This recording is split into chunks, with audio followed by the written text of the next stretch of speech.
XFM News on point.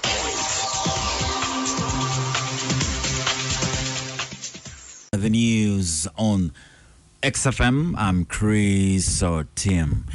Government has procured a computer system which will monitor the transportation of drugs from stores to the final health facility. Ugandan President Yoweri Kaguta Museveni, while canvassing for votes in Gulu last evening, told the public that the stealing of government drugs is now no more because the drugs will be monitored at all points. The issue of the medicines in the hospitals, these drugs are being stolen, and the leaders should follow up this issue. But fortunately, we have found now a computer system that is able to trace the medicine from the factory to the national medical stores, to the district, to the health center, up to the patient. So this stealing of drugs will stop, and the drugs will do their work well, like we have done with immunization. Immunization has done very well, because immunization is one half of the health system. It is the curative, which is the other side, which has got problems because of the stealing of the drugs. So this issue of drugs in the health centers will be addressed. Museveni asked NRM leaders to consider scrapping all charges in schools since they disable some children from attaining the basic education. The other day when I drove by road on this new road to Achoriburu, I stopped after Atanga there, I stopped. And when I saw a house nearby, I went there and I found some young people there. I said, why are you not in school? They said, we was expelled because of school fees. So when I went to address a rather at Achoriburu, I raised this. Then some people tried to tell me that, we ask people to contribute. Okay, if you ask them to contribute, then why do you expel children from school if they don't contribute? When I don't give offering in the church, they don't throw me out of the church. So this expelling children out of school because of charges is something I don't support. And I would like you people to discuss it, NRM people, and we'll resolve it. Ugandan President and presidential candidate for the 2021 presidential elections, Yoweri Kaguta Museveni. The Electoral Commission has warned presidential candidates over the abuse of the COVID-19 guidelines ahead of the 2021 general elections.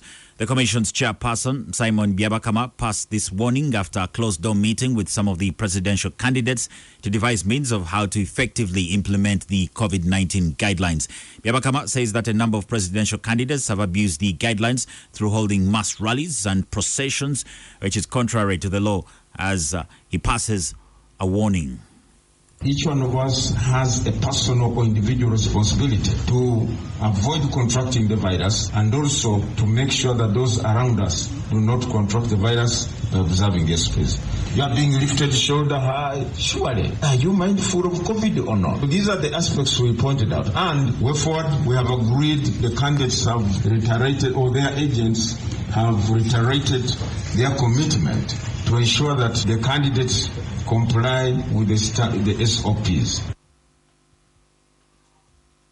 The police has warned all presidential candidates to stop holding mass rallies ahead of the 2021 general elections.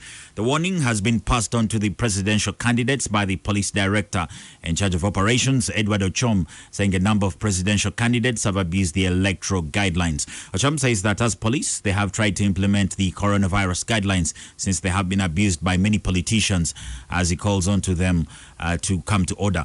Ochom says that as police, they are fully equipped to face off with any politician who abuses the guidelines put in place by the Electoral Commission. We could have used the water cannon, but as you have seen, we have limited the use of water cannon. Where we apply it, we really don't want to go there so much, but in circumstances we have used them. The other one could be the use of batons. We are also for now not yet using batons, but we have the option of using batons to disperse those crowds. So for now we are using non-lethal method, which is actually tear gas. But the law allows, we could even use live firearm, which we don't want to use. And if you have seen clearly, our officers have tried as much as possible to restrain themselves in the field. On to world news. Hurricane Iota is lashing the coast of Nicaragua less than 2 weeks after another devastating storm hit. The U.S. National Hurricane Center said the storm's western eye had crossed the coast on Monday evening. It had strengthened at sea to a Category 5 storm before hitting the coast with a maximum sustained winds of up to 160 meters per hour. About 260 kilometers per hour. As it struck Nicaragua, it weakened slightly to a Category 4, but it remains dangerous. The NHC warned of catastrophic winds, life-threatening storm surges, and torrential rainfall in its latest update. In sports, Arsenal midfielder Mohamed El Neni has tested positive for COVID-19 while on international duty. The Egyptian Football Association has announced the 28-year-old is not showing any symptoms but tested positive on arrival in Togo for Egypt's Africa Cup of Nations qualifier set for Tuesday. On Monday, the Premier League announced 16 positive results from 1,207 players and club staff as they tested positive for coronavirus between the 9th and the 15th of November. Those players and staff who tested positive will self-isolate for 10 days. El Neni's result comes after his Egypt teammate, Liverpool forward Mohamed Salah, tested positive for coronavirus on Friday. Now, the Uganda Cranes were beaten 1-0 by South Sudan in an AFCON qualifier game played yesterday in Nairobi, which was acting as the home ground for South Sudan. Now, the Uganda Cranes are in second place with 7 points. Burkina Faso topped that group with 8 points, while South Sudan are bottom with 3 points, while Malawi are in third place with 4 points there from that result in a game played yesterday. Next up for the Uganda Cranes will be as they do host Burkina Faso on the 22nd of March, while on the 30th of March, Uganda will travel to face Malawi. And that's the latest XFM News. XFM News on point.